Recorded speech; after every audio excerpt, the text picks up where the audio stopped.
Gentlemen of the press, good afternoon.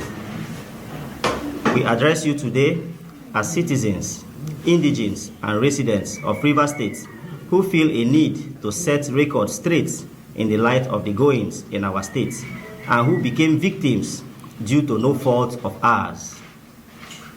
Even after our ordeal and when we thought we could return to normal life, only a week ago, one of us was called by a PDP leader in Obiakpo, Lawrence Amadi, to come and meet with some of their leaders.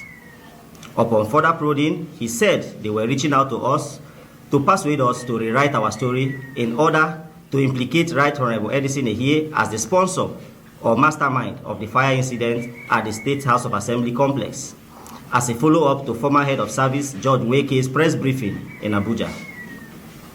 This has prompted us to speak out as we do not want to be part of any nefarious act, especially after the torture we faced.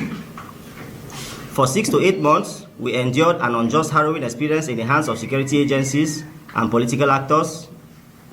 Our offense was because we refused to frame individuals, including the Chief of Staff to the Rivers State Government House, Right Honorable Edison Ehie, as masterminds behind the Rivers State House of Assembly inferno.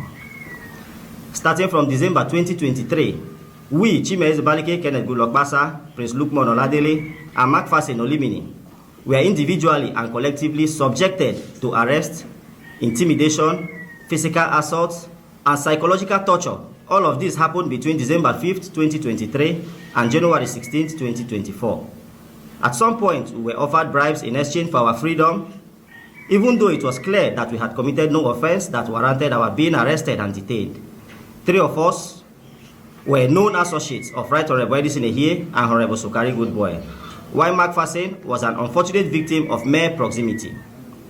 Our ordeal began with the arbitrary arrest of Oladele Lukman on December 5th, 2023. On December 16th, 2023, Chime Ezebalike and McPherson Olimini were violently apprehended at Obakere Junction along the East-West Road while returning from a funeral in a Kata village in Ahoda East local government area. On January 5th, 2024, Kenneth Pasa was forcefully taken in GRA Port Harcourt by a convoy of no fewer than 6 Helios vehicles. We were blindfolded and taken to the Federal Intelligence Response Team, FIB-IROT, along the Eastern Bypass in Port Harcourt, under the false pretense that the vehicle we were traveling with was stolen. It was later revealed that this was a ruse intended to force us into implicating Right Honorable Edison Ehie in 3 serious allegations, namely the murder of Supo, Bako, and Bashim. Secondly, an assassination attempt on Right Honorable Martins Ameule.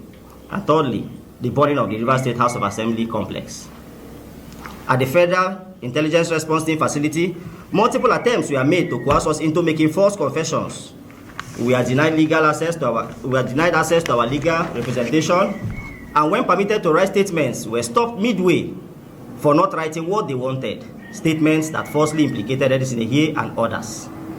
In a particular distressing moment, Honorable Major Jack, a member of the Rivers State House of Assembly and an ally of Nyesom Wike, the FCT minister, arrived in the company of a uniformed officer and personally pressured us to implicate the Chief of Staff to the Rivers State Government House. When we resisted and refused, they resorted to beatings, starvation, and psychological torture. Days later, Honorable Major Jack and former chairman of Ikwere local government, Samuel Wanosike, returned, were offered money alongside promises of a fully paid trip to Ghana or any country of our choice with our families in exchange for implicating Edison Ehie and others, which we rejected all. On December 19, 2023, we were forcefully transferred to Abuja by road and arrived on December 20th to yet another round of inhumane treatment. Kenneth Pasa, also subjected to a brutal experience in Port Harcourt, was later moved to Abuja. In his case, the same bribe of 200 million and a trip to Ghana for himself and his family was offered by Samuel Wanosike, reportedly on the instruction of the FCT minister. Shockingly, security agents even instructed another detainee to identify Kenneth Pasa as an arsonist in exchange for his own release. Kenneth Pasa later identified this man, Donald Osiga, by his voice, the same individual, according to the late SP Bako's girlfriend, used to deliver food to the deceased. Confessed to Kenneth that he was pressured by the police to forcefully frame him. Due to deteriorating health, vomiting, high blood pressure, and fever, McPherson Olimini was released on January 16, 2024.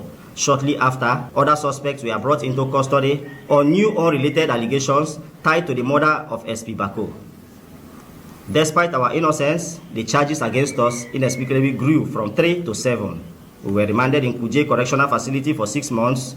The case eventually transferred to the Federal High Court in Port Harcourt due to jurisdictional issues. Finally, in November 2024, after almost a year of suffering, the charges against us were dismissed. It was a silent admission of grave injustice we suffered.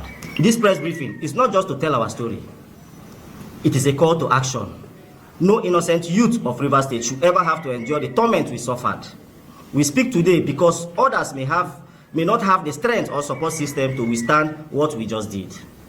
We believe that Nigeria remains the only country we have, and no Nigerian deserves to be tortured, humiliated, and hunted like we were. We demand justice to everyone.